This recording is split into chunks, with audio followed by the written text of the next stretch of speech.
So, I've actually got two stories that I think are worth hearing, and they are both related to each other. My name is David. I used to work late nights at a gas station, a convenience store out in the middle of nowhere. This was forever ago, which I'm only mentioning because it was back before every establishment had state-of-the-art security systems and cameras covering every square inch of their property. It's not like security systems didn't exist, more so that it wasn't much of a priority. Plus, the owner was cheap. But anyway, I didn't care because the job was laughably easy. The most difficult part of working there was honestly the owner. He legitimately had the mind of a goldfish. We'd have the same two arguments multiple times a week. And it was almost like this guy forgot what we argued about every time, because he'd constantly repeat himself and bring up things we'd already addressed. But whatever. Here's everything you need to know. Most nights it was just me in there from 11 p.m. to 7 o'clock in the morning, and the place didn't see much traffic. That's about it. Anyway, one night, I'm pretty sure it was during the week, I was doing what I always did, leaning against the counter with a magazine in hand, trying to prevent the boredom from putting me to sleep. It was really late. I don't remember exactly what time it was, since the store had the remarkable ability to blend all the ungodly hours of the night into one lump of misery. But the store was dead silent. You know, that faint buzzing noise those old fluorescent lights make. That was the only noise I'd hear in hours, and my brain had gotten numb to it, which I guess explains why I was so startled when the front door chimed. I looked up and there was a man walking in. He was this tall, 30-something looking black guy with an above-average build. My first thought was ex-pro elite. But then I looked at him a little more closely. Here's the thing, and I can't overstate how jarring this was. He was quite literally covered in blood. Or I guess it could have been red paint, but I knew it wasn't. It was everywhere. There was a huge splatter across his chest for one, not to mention the streaks on his face and arms. It was a cartoonish amount of blood, which is why my brain took so long to process it. It was one of those unique sights that paralyzes your brain for a few moments, because it doesn't fit any familiar category of lived experience. But what really got me were his eyes. They were just empty. I don't know how else to describe them. There was nothing behind them. It legit looked like he was just walking into the gas station at 2 a.m. on any other night. He looked perfectly normal, like he was relaxed and almost bored. It was like he didn't even know he was drenched in what was very clearly blood. I'm describing all this in vivid detail so that my reaction makes sense. I don't want to come across as some pathetic loser. It was genuinely a terrifying situation. I was completely frozen and all I could do was stare at the guy, which was probably the last thing I wanted to be doing. I couldn't help myself. Every time I was able to look away, my gaze immediately snapped right back to his eyes. He noticed, obviously, which wasn't too surprising. I mean, I was quite literally staring at him. I'm not sure what I was expecting him to do, but I definitely was not expecting him to smile at me. And then he said, calm as anything, don't worry. It's not my blood. As if that was supposed to make me feel any better. It didn't. My brain immediately started the emergency alarms that this guy is a murderer. He might have just killed someone. He might kill me. Those were the only thoughts running through my brain, and I was freaking the _ out. But then my survival instincts kicked in, and I started acting like everything was normal. I nodded at him like he had said something normal about the weather, and I buried my head back in the magazine. I watched him walk through the aisles like nothing was wrong. He grabbed some random stuff and came up to pay. I was actually kind of surprised that he wasn't going to just steal the items. I probably would have let him. I rang him up, careful not to look him in the eyes. The nightmare was almost over. He paid in cash, didn't say anything else, and left. The door chimed and he was gone. As simply as that. The second I heard a car engine start somewhere out in the parking lot, I grabbed the phone and called 911. I told them what I saw, and I tried to describe the guy as accurately as possible. I told them I didn't really know what had happened, but I was positive that something happened. The dispatcher was asking some clarifying questions when everything went sideways. I was mid-sentence when the door chimed again. Great. Another customer. That was the last thing I wanted to deal with. But I was wrong. It wasn't another customer. It was him again. The guy I was in the middle of reporting to the police. He looked absolutely furious. I hung up the phone as fast as I could, but it was too late. He knew what I was doing. He must have seen me through the window. He stormed up to the counter and started demanding to know if I'd called the cops. I denied it, but he wasn't buying it. Not even a little. Things escalated quickly. He started cursing at me, telling me to mind my business, and that he knew I was lying. I just put my hands up and didn't say anything, trying to defuse things as best I could, but there was nothing I could do. His voice was getting louder, and those empty eyes were suddenly filled with rage. At first, I thought he was just going to yell at me, but I saw it a second too late. He jumped across the counter and attacked me before I could do anything. I don't mean he climbed over it. I mean he launched himself across the counter and tackled me to the ground before I could even react. In all of 2 seconds, he went from screaming at me to strangling me. And I was fighting for my life.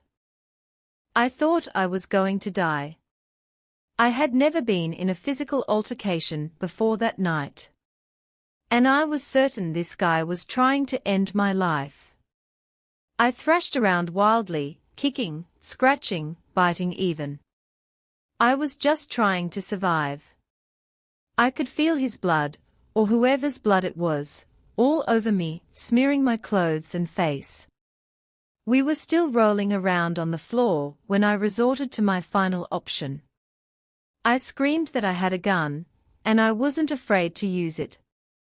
A complete bluff, of course. Something about the way I said it must have been convincing, though, because he stopped punching me. He scrambled off and bolted for the door. I was still on the ground in a painful haze when I heard his car speed out of the parking lot. I didn't even get up at first. I just laid there for a while, covered in a mix of someone else's and my blood. The police showed up maybe 10 minutes later. When they saw the state I was in, they immediately left and tried to track the guy down. I never heard from them again. There was nothing about it on the news either. So, I was completely in the dark. The experience was by far the scariest physical thing that has ever happened to me. Okay, if you thought that was crazy, I promise you this one's worse. A few months after the first incident, I was still working at the same gas station, which was probably my first mistake considering what happened. But I needed the money. Also, there was a part of me that had convinced myself it was just a freak occurrence, a one-time thing that had no chance of ever happening again.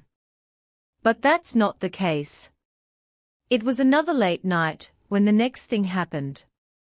Looking back, the circumstances surrounding the night were pretty much identical to that of the first incident. It was a late night. I was alone in the store, dying of boredom, etc. So, anyway, this guy walks in the store and immediately catches my eye. The first strange thing I noticed was that he was wearing a suit. And not just any suit. This thing looked expensive. It was dark grey and perfectly tailored. He had no business being anywhere near a gas station past midnight dressed like that. My first thought was that he must be coming from a wedding or maybe some kind of corporate event. I mean, there had to be some kind of explanation for what he was doing. But even important people don't walk into gas stations in the middle of nowhere wearing nice suits. That just doesn't really happen. And I would know. The guy didn't browse or even so much as glance at the aisles. He clearly wasn't hiding his intentions, or just didn't care enough to. Instead, he walked right up to me. He didn't speak or even look at me. He just reached into his jacket pocket and pulled out a photograph. At first, I was beyond confused, but then I looked down at the picture and I couldn't believe my eyes. It was a picture of that guy. That guy who had come into the store with blood all over himself and tried to kill me. The photo wasn't 100% clear, but I was sure it was unmistakably the same person. I tried to mask my surprise, but I don't think I did a good job. I kept my face glued to the photo, but I could feel that man watching me. He didn't say anything at first, and when I looked up to meet his gaze, he just stared at me like he was studying my face or reading my mind. I wasn't sure if he was expecting me to say something, so I didn't. It was painfully awkward. And then after a really uncomfortably long pause, he finally spoke. His voice was surprisingly gruff, almost like he had just smoked a full pack of cigarettes. He asked me if I'd ever seen that man before, and I immediately said I hadn't. It felt like the right answer, even if I couldn't explain it at the time. I just didn't want to get involved in any kind of illicit activity that was going on. And my gut was screaming, deny, deny, deny. The guy didn't respond. He just kept staring at me with these cold, calculating eyes that I couldn't read. It was really unnerving, especially given what he was asking me about. The silence was excruciating, and with every passing second, I lost confidence in the believability of my lie. Still though, I wasn't budging, and I was still pretty sure I had given a convincing answer. I won our little implicit standoff, and the guy finally reached down and picked up the photograph. As soon as he turned his back, I let out a huge sigh of relief, thinking everything was over. I watched him walk through the store toward the door, but right before he opened it, he stopped and he turned back around to face me one more time.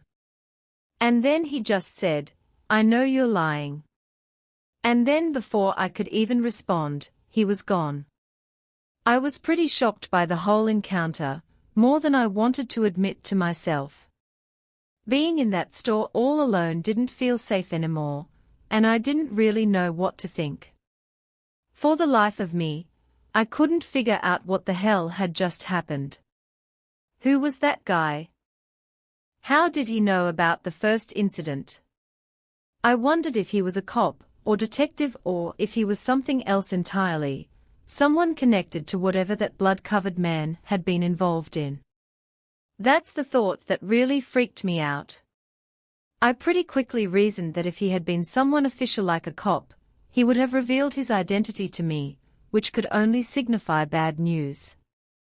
I didn't end up calling the police that time, partly because I wasn't sure what I'd even say, and partly because of the PTSD over what happened the last time I called the police. Nothing happened for a while after that night, though. I was a little shaken. Yeah. And part of me was expecting something else to happen that night, but nothing did. It wasn't until a few weeks later that I started thinking something might have actually been wrong. I started noticing the same silver SUV in various spots throughout my day. At first, it was parked across the street from the gas station during my daytime shifts, which was normal enough, but then I noticed it in the parking lot of the grocery store I went to, which was a touch stranger. Once I saw it on my street, the alarm bell started to go off again. I'm not a paranoid person by nature, but when you see the same vehicle in several different locations over the course of 2 weeks, you start to wonder. I had a feeling I knew who it was, and I told myself the next time I saw the car, I would call the police and report it as discreetly as possible. I knew it was that guy who had walked into the store that night in a suit. It had to be him. The worst part about it all was not knowing how he'd figured out where I lived. Somehow, he tracked me down. You have to remember, I lived alone at the time. It's not like I had protection at home, or a lot of people to consult on this. I don't know why, but I convinced myself things would blow over if I just ignored it.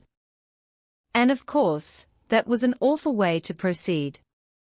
About 3 weeks after he'd first shown up, I was jerked awake in the middle of the night by the sound of glass shattering. My first reaction wasn't to freeze or flee, but to fight. I grabbed the baseball that I kept under my bed and ran into the living room. There was no one there, which I was able to determine in just a few minutes, because the house was pretty small. There was something though. There, sitting in the middle of the living room floor, surrounded by broken glass, was a rock. Just a plain rock, maybe the size of a fist. There was no note attached to it, but I understood what it meant. In that moment, I realized I couldn't do this anymore. That guy had clearly been stalking me, and he was clearly involved in something awful, and was trying to tell me something. I didn't know what that thing was, but I knew I wanted no part of it.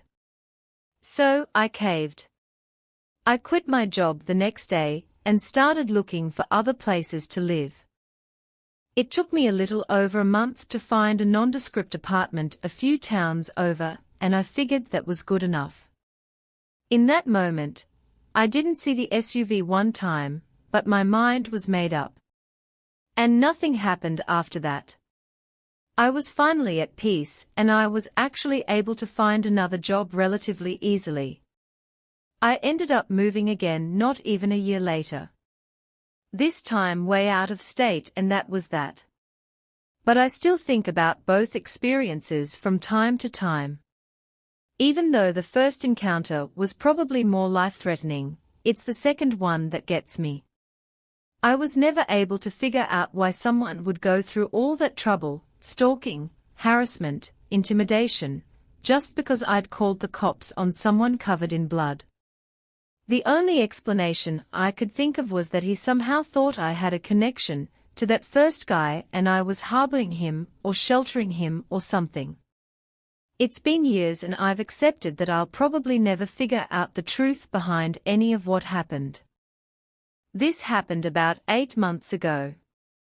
The night in question, I was heading back from a job site about 3 hours from my house. I was beat. The job had taken longer than expected, and I didn't have the amount of caffeine in my system such exhausting work required. By the time I got back on the road, it was already past 10. I know a 3-hour drive doesn't sound too intense, but I had been working so hard that even the simple task of keeping my eyes open was a chore. Plus, my truck is several years old. I don't drive a fancy vehicle with assisted driving or anything like that. So, it's not like I had the comfort of knowing my car would help with the drive. About 45 minutes in, I knew I needed to stop. My eyelids were doing that thing where they just kind of drift down on their own, and I was having to physically shake my head to stay alert.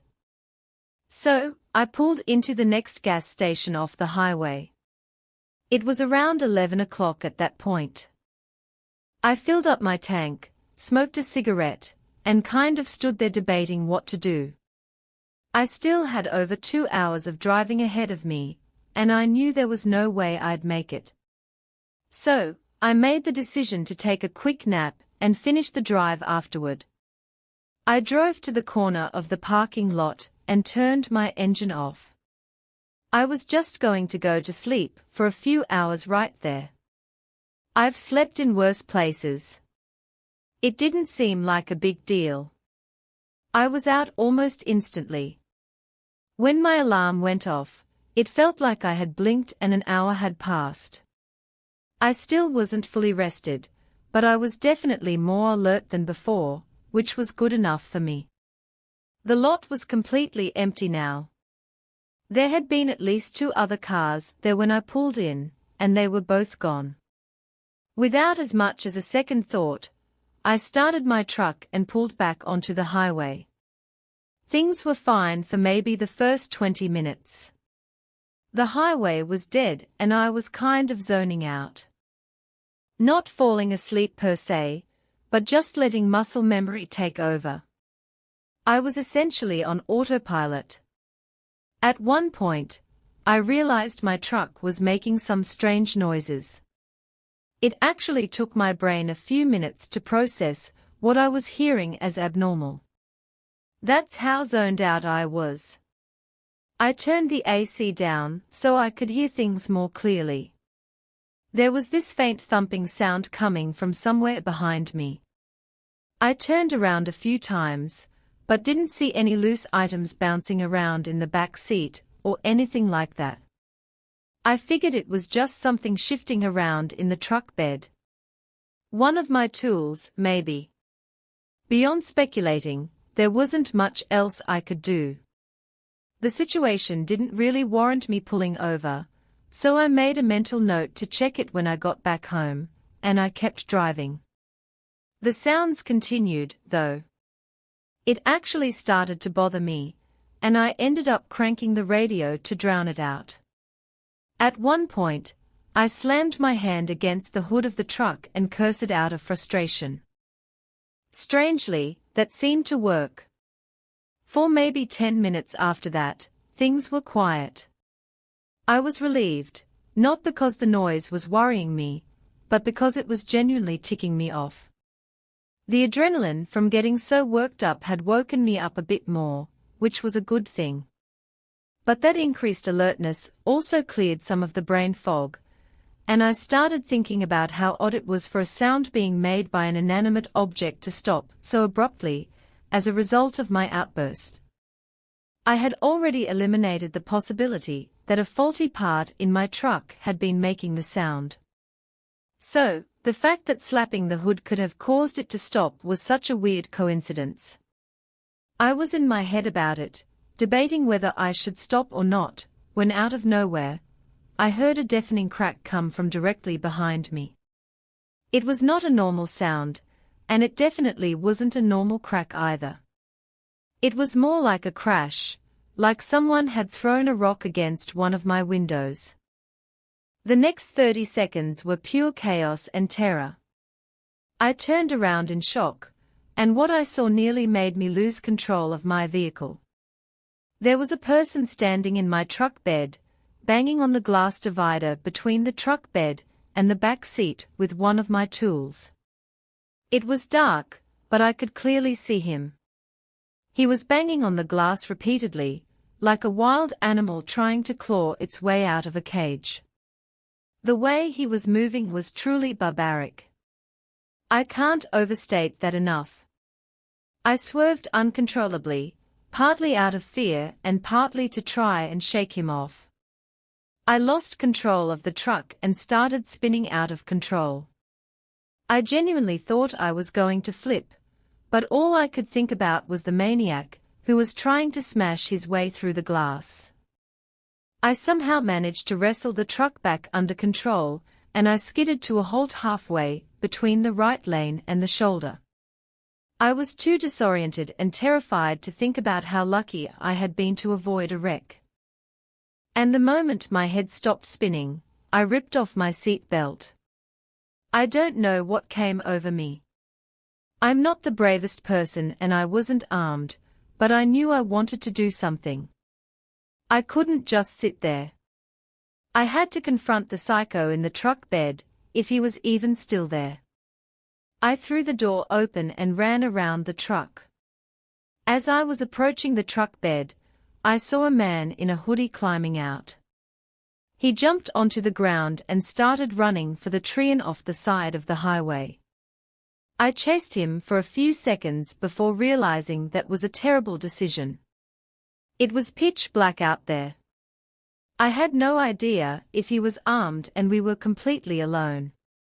Wherever my bout of confidence had come from, it didn't last. In a matter of seconds, I was terrified all over again. I ran back to my truck and sped off without even looking back to see where that guy went. I drove for a little while and then pulled over again to inspect the damage to my truck. My brain was genuinely in shock. I couldn't think straight and I started to feel what I can only describe as a panic attack. I calmed myself down and got out of the truck. The glass divider was destroyed. It wasn't completely shattered, but there were so many cracks in it that one more forceful impact would have taken it out. I climbed into the bed of my truck to see what he had been hitting the glass with, but something caught my attention before I could even figure it out. There was a foreign object in there that I didn't recognize. It definitely wasn't a tool. It took me a few seconds to realize what I was looking at. It was a trash bag. It was wrapped over on itself multiple times, like someone had been trying to keep it really secure. And it was small, too, like the size of two fists. It looked wet. And as I crouched down to get a better look, I realized it smelled disgusting. It smelled rancid, like rotting meat or food. I didn't want to touch it, but I needed it out of my truck. I needed to be as far away from that bag as possible. So, as gingerly as I could, I grabbed it and quickly chucked it toward the tree. I didn't give things another thought. I immediately got back in the driver's seat and started driving away. As I was pulling out, I looked down at my hands and realized they were tinted slightly red. The bag had been coated in something. Something red. Something red that was now all over my hands. It was sickening, but there was nothing I could do besides drive. I rubbed my hands on my jeans and tried to just make it home without going insane. I ended up keeping the incident to myself. I didn't involve the police, and it wasn't until weeks later that I even told my friends about what happened. I couldn't stop thinking about the encounter for days afterwards. I got a friend of mine to fix my glass a few days later without asking questions, and that was pretty much that. But I'd be lying if I said I wasn't affected by what happened. Looking back, the only explanation that makes sense is that he climbed into the bed of my truck while I was asleep at the gas station, which makes sense because I don't have a bed cover. But he must have been lying completely flat there for most of the drive, too. Otherwise, I would have seen him. I've never been in a life or death situation like that before. It was by far the most terrifying thing I've ever gone through.